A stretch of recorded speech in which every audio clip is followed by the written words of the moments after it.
ഇറാനിലേക്കാണ്. നാളെ Iran America ആണവ ചർച്ച നടക്കാനിരിക്കുകയാണ്. ഒമാനിലാണ് ഇത് നടക്കുന്നത്. ആദ്യം ഇതിൻ്റെ സ്ഥലമായി തീരുമാനിച്ചിരുന്നത് തുർക്കിയായിരുന്നു. എന്നാൽ അമേരിക്ക തുർക്കി വേണ്ട, ഒമാൻ മതിയെന്ന് പറയുകയായിരുന്നു. നേരത്തെ തന്നെ നമുക്കറിയാം, ഇറാനിൽ നടക്കുന്ന ഭരണകൂടത്തിനെതിരെയുള്ള പ്രതിഷേധങ്ങൾ ഒരു വശത്തുണ്ട്, ട്രംപിൻ്റെ ഭീഷണി മറുവശത്തുണ്ട്. ഇതിനിടയിൽ തന്നെ ഇറാൻ പറഞ്ഞിരുന്നു, നീതിപൂർവമായ ചർച്ചകൾ ഒരു വശത്തു നിന്നുള്ള അല്ലാത്തുള്ള ചർച്ചകൾക്ക് തയ്യാറാണെങ്കിൽ, ഭീഷണി ഇല്ലെങ്കിൽ ഞങ്ങളതിന് ഒരുക്കമാണെന്ന് ഇറാൻ അറിയിച്ചിരുന്നു. അതിനെ തുടർന്നാണ് പിന്നെ ഗൾഫ് രാജ്യങ്ങളുടെ ഇടപെടൽ കൂടി വന്നതോടെയാണ് ഇപ്പോൾ ഇറാൻ അമേരിക്ക ചർച്ചയിലേക്ക് നീങ്ങുന്നത്. അതോടൊപ്പം തന്നെ ഇതിൽ US ഉന്നയിക്കുന്ന പ്രധാനപ്പെട്ട ആവശ്യം ബാലിസ്റ്റിക് മിസൈൽ സംബന്ധിച്ച കാര്യങ്ങൾ കൂടി ചർച്ച ചെയ്യണമെന്നാണ്. ഇറാൻ അമേരിക്ക ചർച്ച നടക്കുമ്പോൾ അതിനെതിരെ ഇസ്രായേൽ കടുത്ത പ്രതിഷേധം പ്രകടിപ്പിച്ച് രംഗത്തുണ്ട്. ഈ ചർച്ചയ്ക്ക് അമേരിക്ക നിൽക്കരുതായിരുന്നു എന്നാണ് ഇസ്രായേലിൻ്റെ ഒരു പക്ഷം. നമ്മളിതിലേക്കാണ്. അജിംസ്, പശ്ചിമേഷ്യയിൽ നിലനിൽക്കുന്ന ഒരു ഭീതി ഉണ്ടല്ലോ ഇപ്പോൾ, അതിനൊരു താൽക്കാലിക വിരാമമാകുമോ നാളത്തെ ചർച്ച? ട്രംപിൻ്റെ കാര്യം ആയതുകൊണ്ട് നമുക്ക് അങ്ങനെയൊന്നും പ്രിഡിക്റ്റ് ചെയ്യാൻ കഴിയില്ല. അദ്ദേഹം എന്താണ് ഉദ്ദേശിക്കുന്നത്, ഈ ചർച്ച കൊണ്ട് ഉദ്ദേശിക്കുന്നത് എന്താണ്? യഥാർത്ഥത്തിൽ ഇറാൻ്റെ ന്യൂക്ലിയർ ക്യാപ്പബിലിറ്റീസിനെ നിയന്ത്രിക്കുകയാണോ അതിൻ്റെ ലക്ഷ്യം? അതല്ല ഇസ്രായേലിനെ ലക്ഷ്യം വെച്ചുള്ള ബാലിസ്റ്റിക് മിസൈൽ കപ്പാസിറ്റി കുറയ്ക്കാനാണോ ഇത് എന്ന് നമുക്ക് വ്യക്തമല്ല. ഇപ്പോൾ ഇസ്രായേൽ പറയുന്നത് ചർച്ചയുടെ ആവശ്യമില്ല, പോയി അടിക്കുക എന്നാണ് പറയുന്നത്. അങ്ങനെ അടിക്കാൻ കഴിയില്ല അമേരിക്കയെ സംബന്ധിച്ച്. പക്ഷേ ട്രംപ്, നമുക്കറിയാം, ട്രംപാണ് ഇപ്പോൾ ഈ പ്രതിസന്ധിയുടെ കാരണക്കാരൻ. കാരണം ഇറാൻ തന്നെ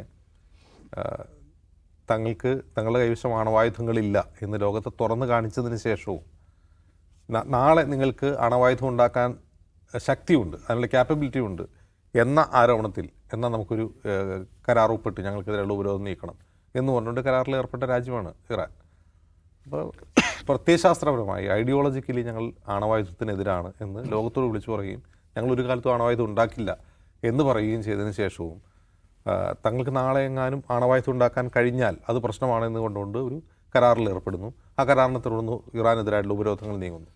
ഈ ഉപരോധങ്ങൾ നീങ്ങിയതിന് ശേഷം ട്രംപ് അധികാരത്തിൽ വന്നിട്ട് ആ കരാറിൽ നിന്ന് ഏകപക്ഷീയമായി പിന്മാറുന്നു. ട്രംപിൻ്റെ ആ കരാറിൽ നിന്നുള്ള പിന്മാറാൻ അമേരിക്ക ഒറ്റയ്ക്ക് ഒപ്പിട്ടൊരു കരാറല്ല അത്. ലോകത്തെ വൻ ശക്തി രാജ്യങ്ങൾ G7 കൺട്രീസും അമേരിക്കയും എല്ലാം ചേർന്നിട്ട് ഉണ്ടാക്കിയൊരു കരാറാണ്. അപ്പോൾ ആ കരാറിൽ നിന്ന് ഏകപക്ഷീയമായി അമേരിക്ക പിന്മാറുന്നു. അതിൽ യൂറോപ്യൻ രാജ്യങ്ങൾക്ക് അതൃപ്തി ഉണ്ടായിരുന്നു, പക്ഷേ അത് ട്രംപ് വകവച്ചില്ല. അപ്പോൾ ആ പ്രതിസന്ധിയിൽ നിന്നാണ് ഇനി വീണ്ടും ഒരു കരാർ വേണം എന്ന് ട്രംപ് പറയുന്നത്. ഓക്കെ, ഇല്ലെങ്കിൽ ഞങ്ങൾ ആക്രമിക്കും. വെനസ്വേലയിലേക്ക് അയച്ചതിനേക്കാൾ വലിയ കപ്പൽപ്പടയാണ് അറബിക്കടലിൽ ഇപ്പോൾ പൊസിഷൻ ചെയ്തിട്ടുള്ളത്, ഞങ്ങൾ അടിക്കുമെന്ന് ഭീഷണിപ്പെടുത്തുകയാണ്. അതായത് ഭീഷണിപ്പെടുത്തി ഒരു ചർച്ചാമേശയിലേക്ക് കൊണ്ടുവരികയാണ് ഇറാൻ ചെയ്യുന്നത്. അതിൽ തന്നെ ഒരു അനീതിയുണ്ട്. ഇനി അതിൽ വയ്ക്കുന്നൊരു പുതിയ ഉപാധിയാണ് എന്ത്? നിങ്ങളുടെ കൈവശമുള്ള ബാലിസ്റ്റിക് മിസൈലുകളുടെ എണ്ണം കുറയ്ക്കണം. അത് കുറച്ച് കഴിഞ്ഞിട്ട് പിന്നെ ഇറാൻ എന്ന രാജ്യത്തിന് നിലനിൽപ്പേ ഉണ്ടാവില്ല. അതിൻ്റെ ഒരു കാരണം ഇറാൻ്റെ എക്സിസ്റ്റൻസ് എന്ന് പറയുന്നത് അവരെ സംബന്ധിച്ച് ഈ ബാലിസ്റ്റിക് മിസൈൽ ശേഷിയാണ്, അതിൻ്റെ റേഞ്ച് കൂടിയാണ്, അതെവിടം വരെ എത്തും എന്നുള്ളതുകൊണ്ടാണ് അവർ നിലനിൽക്കുന്നത് തന്നെ. കാരണം ഒട്ടും സൗഹാർദ്ദപരമായ ഒരു ഡിപ്ലോമസി അല്ല ഇറാന് മറ്റു രാജ്യങ്ങളിൽ നേരിടേണ്ടി വരുന്നത്. അപ്പോൾ അവരെ സംബന്ധിച്ച് അവരുടെ നിലനിൽപ്പ് എന്ന് പറയുന്നത് ബാലിസ്റ്റിക് മിസൈൽസാണ്. ആ ബാലിസ്റ്റിക് മിസൈൽസിൻ്റെ ലക്ഷ്യസ്ഥാനങ്ങളിൽ ഇസ്രായേൽ ഉണ്ട് എന്നുള്ളതുകൊണ്ടാണ് അത് കുറയ്ക്കാൻ ട്രംപ് ആവശ്യപ്പെടുന്നത്. നമ്മളിപ്പം മനസ്സിലാക്കേണ്ട ഒരു കാര്യം, എപ്സ്റ്റീൻ ഫയൽസ് പുറത്തു വന്നു. അതിൻ്റെ ഒരു സെക്കൻഡ് സാധനങ്ങൾ പുറത്തു വന്നിരിക്കുകയാണ്. അതുകൊണ്ട് 10-30 ലക്ഷം ഡോക്യുമെൻറ്റ്സ് ഉണ്ട് അതിൽ. അപ്പോൾ അതിലെ വളരെ ട്രിവിയലായിട്ടുള്ള പല കാര്യങ്ങളും, ട്രിവിയൽ എന്ന് ഞാൻ ഉദ്ദേശിക്കുന്നത് ഗൗരവമില്ല എന്നുള്ള അർത്ഥത്തിലല്ല, രാഷ്ട്രീയ പ്രാധാന്യമില്ലാത്ത കാര്യങ്ങൾ പുറത്തു വന്നതിലൊന്നും ഇപ്പോൾ ആദ്യം പുറത്തു വന്നതിൽ കൂടുതൽ വിവരങ്ങൾ അതിലില്ല. ഇപ്പോൾ പീഡോഫീലിയെ സംബന്ധിച്ചോ അല്ലെങ്കിൽ ഇവരുടെ ക്രിമിനൽ നെക്സസിനെ സംബന്ധിച്ചോ പുതിയ വിവരങ്ങളൊന്നുമില്ല, പുതിയ വ്യക്തികളുമില്ല. അതിലാകെയുള്ളത് എന്താണ്? അതിലാകെയുള്ളത് ഈ പറയുന്ന രാഷ്ട്രീയ പ്രാധാന്യമുള്ള ചില വിവരങ്ങളാണ്. അപ്പോൾ അതിനെതിരെ തന്നെ പ്രതിഷേധം നടക്കുകയാണ്. അതായത് ഇവരെ എന്തൊക്കെയാണ് ഫിൽട്ടർ ചെയ്തത്, എന്തൊക്കെയാണ് മറച്ചു വെച്ചിട്ടുള്ളത്, ഈ മറച്ചു വെച്ചിട്ട് ഈ 10-30 ലക്ഷം ഡോക്യുമെൻറ്റ്സ് പുറത്തു വിട്ടിട്ട് എന്ത് കാര്യമെന്ന് ചോദിക്കുന്നത് ട്രംപ് അനുകൂലികളും റിപ്പബ്ലിക്കന്മാരും തന്നെയാണ്. ഇങ്ങനെയല്ല ഇത് പുറത്തു വിടേണ്ടത് എന്നുള്ള പ്രക്ഷോഭമാണ് നടക്കുകയാണ്. അപ്പോൾ ട്രംപിനെ സംബന്ധിച്ച് എന്താണ്, അതിൽ നിന്നൊരു ആളുകൾ ശ്രദ്ധ തിരിക്കണം. ആ ശ്രദ്ധ തിരിക്കാനുള്ള ഏറ്റവും നല്ല വഴി ഇറാനെതിരെ എന്തെങ്കിലും തിരിയുക എന്നുള്ളതാണ്. അത് തന്നെയാണ് നടന്നുകൊണ്ടിരിക്കുന്നത്. അപ്പോൾ ഇറാനെതിരെ തിരിയുന്നു, ഇറാനെ സമ്മർദ്ദത്തിലാകുന്നു, ഇറാനെ ഞങ്ങൾ കോണർ ചെയ്യുന്നു എന്നൊരു പ്രതീതി സൃഷ്ടിക്കാൻ ട്രംപിന് കഴിഞ്ഞിട്ടുണ്ട്. കാരണം വലിയ സൈനിക സന്നാഹം അറബിക്കടലിലേക്ക് അയക്കുന്നു, അവരെ ചർച്ചയ്ക്ക് കൊണ്ടുവരുന്നു. അപ്പോൾ ശക്തമായ ഒരു അമേരിക്കൻ മൈറ്റി പവർ ഇറാനെ ഒരു കോണർ ചെയ്തിരിക്കുന്നു, അവർ ചർച്ചാമേശയിലേക്ക് കൊണ്ടുവന്നിരിക്കുന്നു എന്നൊരു ഇമേജ് സൃഷ്ടിക്കാൻ കഴിയും ട്രംപിനെ സംബന്ധിച്ച്. പക്ഷെ അതുകൊണ്ട് മാത്രം അമേരിക്കയിൽ ഇപ്പോൾ ഉള്ള ആഭ്യന്തര പ്രശ്നങ്ങൾ എന്ന് പറഞ്ഞാൽ ട്രംപ് ക്യാമ്പിൽ തന്നെ, മാഗ ക്യാമ്പിൽ തന്നെ വലിയ അസംതൃപ്തി പൊട്ടിപ്പുറപ്പെട്ടിരിക്കുകയാണ്. അപ്പോൾ അത് മറികടക്കാൻ ട്രംപിന് കഴിയുമെന്നുള്ളത് കാത്തിരുന്ന് കാണണം. ഒന്ന്. മറ്റൊന്ന്, നമ്മൾ സോഷ്യൽ മീഡിയ വെറുതെ ഒന്ന് സെർച്ച് ചെയ്ത് അറിയാം. പ്രത്യേകിച്ചും ഈ US നിന്നുള്ള ഫീഡുകൾ മുഴുവനും എപ്സ്റ്റീൻ ഫയലിനെ കുറിച്ചാണ്. അതിൽ തെറ്റായതും ശരിയായതുമായ ധാരാളം വിവരങ്ങളുണ്ട്. അതായത് ട്രംപ് ചെറിയ കുട്ടികളെ അബ്യൂസ് ചെയ്യുന്ന എന്ന് തോന്നിക്കുന്ന ദൃശ്യങ്ങൾ മുതൽ അത്തരം ചിത്രങ്ങൾ മുതൽ അതിൻ്റെ ഒരു ആവലാഞ്ച് എന്ന് പറയുന്നത് ഒരു മലവെള്ളപ്പാച്ചിലാണ് നമ്മൾ സോഷ്യൽ മീഡിയ കാണുന്നത്. അപ്പോൾ ഇവിടെ നമ്മൾ അത്രയും കാണുന്നുണ്ടെങ്കിൽ അമേരിക്കയിലെ ആളുകൾ സോഷ്യൽ മീഡിയയിൽ അത്തരം ചിത്രങ്ങളും കണ്ടൻറ്റുകളും എത്ര കാണുന്നുണ്ടാവും എന്ന് ആലോചിച്ച് നോക്കുക. അത് ഇൻസ്റ്റ ആയാലും ഫേസ്ബുക്ക് ആയാലും ഇത് തന്നെയാണ് വന്നുകൊണ്ടിരിക്കുന്നത്. അപ്പോൾ ട്രംപ് അവിടെ നേരിടുന്ന ആഭ്യന്തര പ്രതിസന്ധി ഇതാണ് യഥാർത്ഥത്തിൽ. അപ്പോൾ ജനങ്ങളെ അതിൽ നിന്ന് എന്ത് ചെയ്യണം? അതിൽ നിന്നുള്ള ശ്രദ്ധ മാറ്റണം, എപ്സ്റ്റീൻ ഫയലിൽ നിന്നുള്ള ശ്രദ്ധ മാറ്റണം. അപ്പോൾ ട്രംപിന് ചെയ്യാൻ കഴിയുന്ന ഒരു ഇൻ്റർനാഷണൽ തിയേറ്ററിക്സ് ആണ് ഇപ്പോൾ നമ്മൾ ഒമാനിൽ കണ്ടുകൊണ്ടിരിക്കുന്നത്. പക്ഷേ ഇറാൻ്റെ ഭാഗത്തു നിന്നുള്ള പ്രതികരണം അവരൊരിക്കലും അത്തരത്തിലുള്ള സമ്മർദ്ദങ്ങൾക്ക് തോക്ക് ചൂണ്ടിയുള്ള ചർച്ചയ്ക്ക് അവർ വഴങ്ങുന്ന ആൾക്കാരേ അല്ല. അവരിനി എന്ത് സംഭവിച്ചാലും അവർക്കും ഒരുപാട് പ്രശ്നങ്ങളുണ്ട്. ആഭ്യന്തരമായി അവർ ഭരണകൂടത്തിനെതിരെ പ്രൊട്ടസ്റ്റ് നേരിട്ടുകൊണ്ടിരിക്കുന്നു.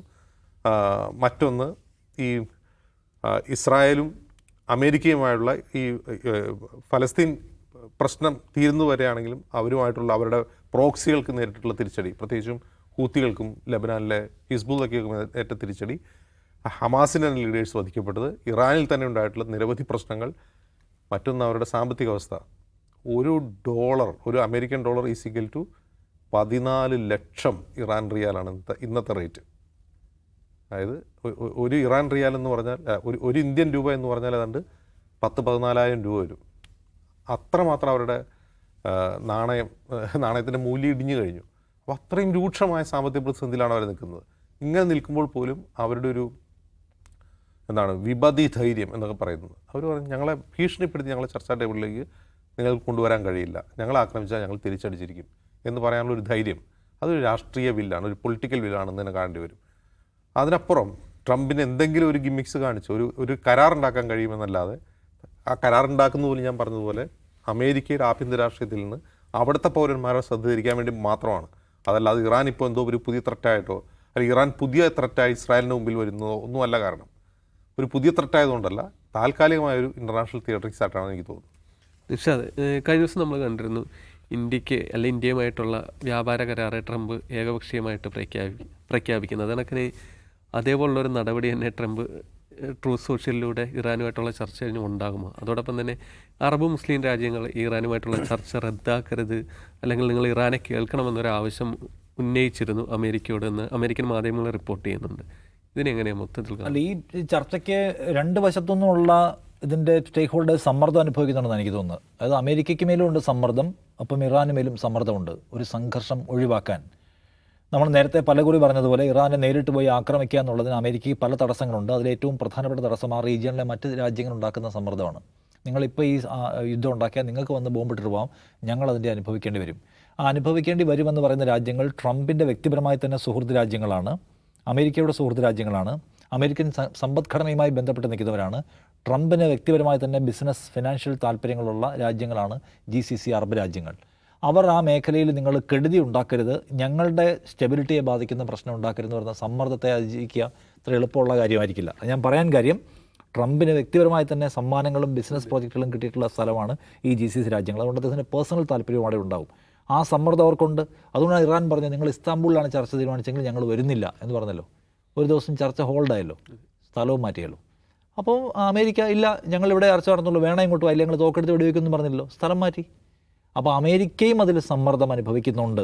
എന്നാൽ അതേപോലെ ഇറാനും സമ്മർദ്ദം അനുഭവിക്കുന്നുണ്ട്. കാരണം ഇറാൻ ഒരു യുദ്ധത്തെ താങ്ങാൻ ശേഷിയുള്ള രാജ്യമല്ല. ഒന്നാമതിനകത്ത് ഇന്റേണലി ഒരുപാട് പ്രശ്നങ്ങളുടെ നടുവിൽ നിൽക്കുകയാണ്. സാമ്പത്തികമായ ഗുരുതരമായ പ്രശ്നങ്ങളുണ്ട്. കയ്യിൽ കുറേ മിസൈലുകളുണ്ടെങ്കിൽ ആ മിസൈലുകൾ എടുത്ത് പ്രയോഗിക്കാൻ തുടങ്ങിയാൽ പിന്നെ അത് ഉണ്ടാക്കാമെന്ന് ചിലവ് ഇപ്പോൾ അതിൻ്റെ 10 ഇരട്ടിയാണ്. പല രാജ്യങ്ങളുടെയും കയ്യിൽ കുറേ ബോംബുകൾ ഇരിപ്പുണ്ട്. ആ ബോംബുകൾ എടുത്തൊരു യുദ്ധം തുടങ്ങുകയെന്ന് വെച്ചാൽ ആ ഓരോ മിനിറ്റിലും കോടിക്കണക്കിന് രൂപ ചിലവാകും. ഇപ്പോൾ ഏറ്റവും അവസാനം നമ്മൾ കേട്ടൊരു സംഗതി എന്താണ്? 40-50 ലക്ഷം രൂപ മാത്രം ചിലവുള്ള ഇറാൻ്റെ ഒരു ഡ്രോൺ അമേരിക്കയുടെ കപ്പൽപ്പടയ്ക്ക് മുകളിൽ വന്നു. അമേരിക്ക അത് വെടിവെച്ചിട്ട് 3 കോടി രൂപ ചിലവുള്ള എക്യുപ്മെൻറ്റ് വെച്ചിട്ടാണ്. അപ്പോൾ ഇത് ചെറിയ കളിയല്ല യുദ്ധം എന്ന് പറയുന്നത്. ഈ പറഞ്ഞ അയൺ ഡോം എന്ന് പറഞ്ഞ ഇസ്രായേൽ പ്രവർത്തിപ്പിച്ചു തുടങ്ങിയ സംഗതി ഓരോ മണിക്കൂറിലും ചിലവാക്കുന്നത് കോടാനുകൂടി രൂപയാണ്. അപ്പോൾ കയ്യിലുണ്ടായിരിക്കുന്നതല്ല, അത് എടുത്ത് പ്രവർത്തിപ്പിക്കാൻ തുടങ്ങിക്കഴിയുമ്പോൾ പൈസ ഇറങ്ങിക്കൊണ്ടിരിക്കും. ഇറാനെ സംബന്ധിച്ചൊരു ഫുൾ ഫ്ലഡ്ജ് വാറിലേക്ക് പോകേണ്ടി വരും അമേരിക്ക ആക്രമിച്ചാൽ. അപ്പോൾ അത് താങ്ങാൻ കഴിയുന്ന ഒരു അവസ്ഥയിലല്ല ആ രാജ്യമുള്ളത്. സോ ദേ ആർ ട്രൈങ്, അവരൊരു ഒരു ഒരു പീസ് ടോക്കിന് റെഡിയാവുന്നതും സമവായത്തിന് തയ്യാറാവുന്നതും അതുകൊണ്ടാണ്. അപ്പോൾ ആ നിലയ്ക്കുള്ള സമ്മർദ്ദം രണ്ട് രാജ്യങ്ങളുടെയും ഭാഗത്തു നിന്നുണ്ട്. അമേരിക്ക അമേരിക്ക നല്ലൊരു പേ ചെയ്യേണ്ടി വരും. മറ്റ് യുദ്ധങ്ങളെ പോലെയല്ല യുദ്ധം. മറ്റ് പല സ്ഥലങ്ങളിലുള്ളതുപോലെയുള്ള ചുമ്മാ പിന്തുണ പ്രഖ്യാപിക്കലും അല്ലെങ്കിൽ വെനസ്വേലയിൽ പോലെ ഒരു സേഫ് ഓപ്പറേഷൻ ഒന്നും ആയിരിക്കില്ല. ഇത് ചെന്നിറങ്ങി കൊടുത്താൽ അതിൻ്റേതായ കൗണ്ടർ ആക്രമണം ഉണ്ടാവും. അതിന് ബുദ്ധിമുട്ടേണ്ടി വരും, അതിന് പൈസ ഇറക്കേണ്ടി വരും, ചിലപ്പോൾ മറീൻസിനെയും നഷ്ടപ്പെടേണ്ടി വരും. അതുകൊണ്ട് അമേരിക്ക ആ പ്രിക്കോഷൻ എടുക്കുന്നുണ്ട്. രണ്ടാമത്തെ കാര്യം, ഇത് എവിടെ എത്തും എന്നുള്ളതാണ്. എത്തും ചോദിച്ചാൽ എനിക്ക് ചർച്ചകൾ നീളാനുള്ള സാധ്യതയാണ് എനിക്ക് തോന്നുന്നത്.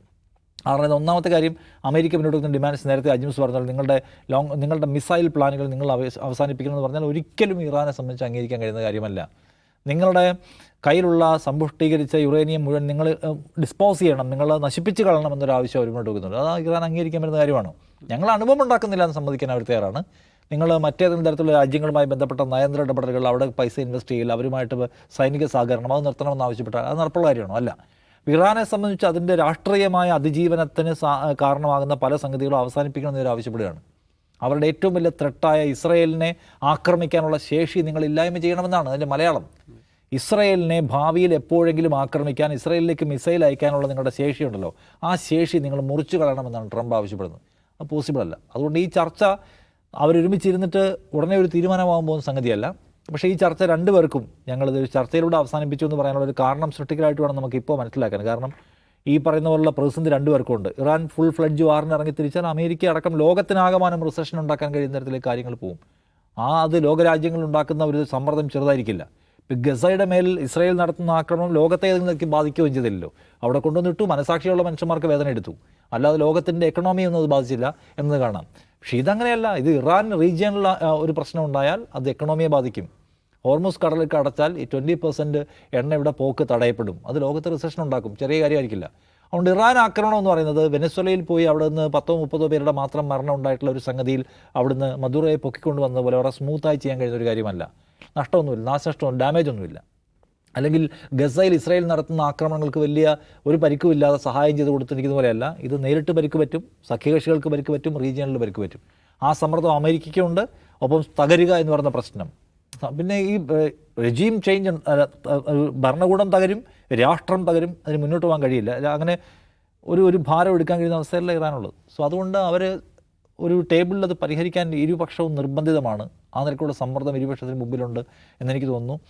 എപ്സ്റ്റീൻ ഫയൽസുമായി ബന്ധപ്പെട്ട് ഉയർന്നു വന്നിരിക്കുന്ന പ്രശ്നങ്ങളും ആഭ്യന്തര രാഷ്ട്രീയ പ്രശ്നങ്ങളും അവിടെ ഉണ്ടായിട്ടുള്ള വ്യാപാര കരാറിന്മേലുണ്ടായിട്ടുള്ള ഈ ലോക്കൽ വിപണിയിലുണ്ടായിട്ടുള്ള ഇഷ്യൂസിനെ ഒന്നും മറികടക്കാൻ ഇസ്രയേൽ വാർ കൊണ്ട് പറ്റുമെന്ന് എനിക്ക് തോന്നുന്നില്ല. കാരണം ആളുകൾക്ക് അറിയാം, നമ്മൾ അനാവശ്യമായിട്ടാണ് പുറത്തുപോയി പ്രശ്നം ഉണ്ടാക്കുന്നത് വിചാരിക്കുന്ന ആൾക്കാരാണ് അമേരിക്കയിൽ കൂടുതൽ. അതുകൊണ്ടാണ് ട്രംപിന് വോട്ട് കിട്ടിയത്. ട്രംപ് പറഞ്ഞെന്താണ്, നമ്മുടെ മെറീൻസിനെയും നമ്മുടെ പൈസയും നമ്മുടെ ലോകത്ത് കൊണ്ട് ചിലവാക്കുന്ന പരിപാടി അവസാനിപ്പിക്കണം, നമ്മുടെ കയ്യിലുള്ള പൈസ നമുക്ക് വരണം, നമ്മളെല്ലാവരുമായിട്ടും ഡീലുണ്ടാക്കി അമേരിക്കയിലേക്ക് പൈസ വരണം, അതാണ് ചെയ്യേണ്ടത്, and make America great again. അതിനാണ് വോട്ട് കിട്ടിയത്.